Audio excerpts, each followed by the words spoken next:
Hi guys, welcome back to Battini's kitchen. ఈరోజు నేను broccoli టమాటా curry చేస్తున్నాను. ఇలా వేడి వాటర్ పెట్టుకొని సాల్ట్ వేసుకొని మరగబెట్టుకోవాలి. మరిగిన తర్వాత ఈ కట్ చేసుకున్న బ్రోకలీ ఉంది కదా, ఈ బ్రోకలీ నేను ఇందులో వేసి ఒక 5 minutes ఉంచేసి నీట్గా కడిగి తీసేసుకోవాలి. బ్రోకలీ టమాటా కర్రీకి కావాల్సిన పదార్థాలు: 10 టమాటాలు గ్రైండ్ చేసి పెట్టుకున్నాను, 2 బ్రోకలీలు సాల్ట్ వాటర్లో వేడి చేసి 5 minutes ఉంచి తీసి చేసుకున్నాను, ఒక కొత్తిమీర కట్ట, ఒక 5 పచ్చిమిర్చీలు, 2 పెద్ద ఉల్లిగడ్డలు, ఒక పుదీనా కట్ట, దానికి కొంచెం కరివేపాకు. స్టవ్ మీద ప్యాన్ పెట్టుకున్నాను, అది వేడెక్కింది. 2 పావులు ఆయిల్ వేసుకుంటున్నాను.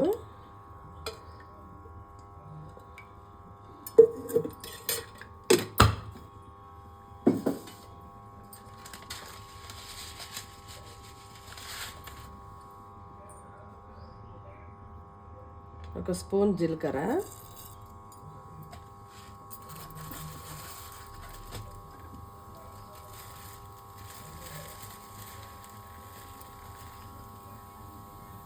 ఒక స్పూన్ ఆవాలు,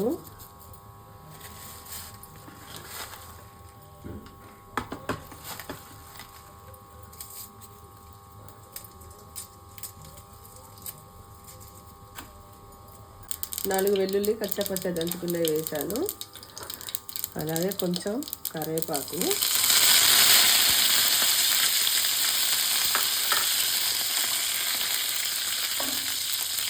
పచ్చిమిర్చి, ఆనియన్,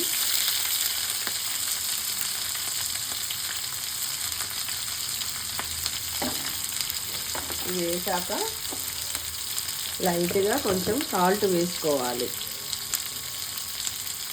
స్పూన్ అంతా సాల్ట్ వేసుకోవాలి.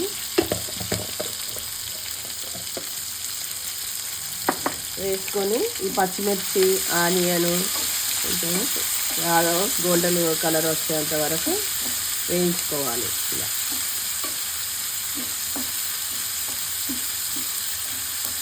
ఇవన్నీ వేగాక కొంచెము అల్లం వెల్లుల్లి, ఒక స్పూను అల్లం వెల్లుల్లి పేస్ట్ వేసుకోవాలి. ఇది పచ్చి వాసన పోయేంత వరకు కలుపుతూ ఉండాలి. అల్లం వెల్లుల్లి పేస్ట్ పచ్చి వాసన పోయిందండి. ఇప్పుడు కొంచెం పసుపు వేసుకోవాలి, ఒక స్పూను.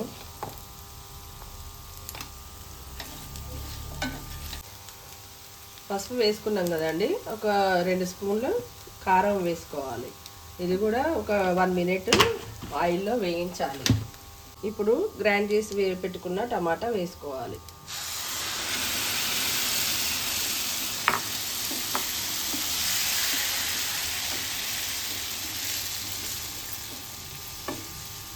ఇది పచ్చి స్మెల్ పోయేంతసేపు మనము ఇలా కొంచెం కలుపుతూ ఉండాలి, ఎందుకంటే అడుగంటకుండా ఉంటుంది. ఉడుకుతుంది కదండి, ఇప్పుడు దీనికి కర్రీకి కావాల్సినంత మనము సాల్ట్ వేసుకోవాలి. టమాటా పేస్ట్ బాగా ఉడికిందండి. ఇప్పుడు మనం ఉడకబెట్టుకున్న బ్రోకలీ ఇందులో వేసుకోవాలి.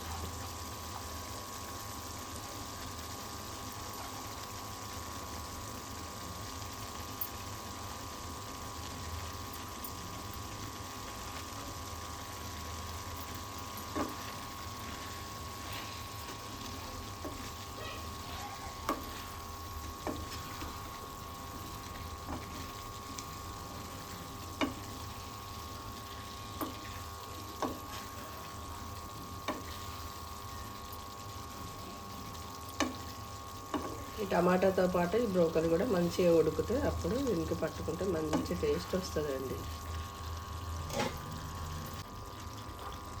ఇలా ఒక 10 minutes ఉంచుకోవాలండి. 10 నిమిషాలు అయిందండి, కర్రీ రెడీ అయింది. ఇంట్లో చేసిన ధనియాల పొడి వేసాను, పైకి వెళ్ళి కొంచెం కొత్తిమీర, కొంచెం పుదీనా వేసుకోవాలండి. ఓకే, మన ఒక 2 minutes తర్వాత దించేసుకుంటే మనకు టమాటా బ్రోకలీ గుమ్మగుమ్మలాడే కర్రీ రెడీ. ఇందాక చేసుకున్న కర్రీలోకి మనం బగారా రైస్ చేసుకున్నామండి. మీకు బగారా రైస్ రెసిపీ కావాలంటే కమెంట్ బాక్స్లో కమెంట్ పెట్టండి.